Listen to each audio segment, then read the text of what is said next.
পারবে না। হ্যাঁ, পারবে না। এটা তারা বাচ্চার হাতের মত পেয়েছে, কথা ঠিক কিনা?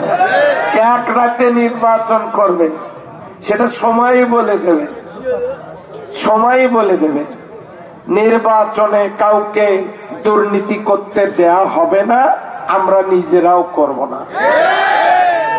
অতএব ওই স্বপ্ন যদি কেউ দেখে থাকেন বাদ দেন।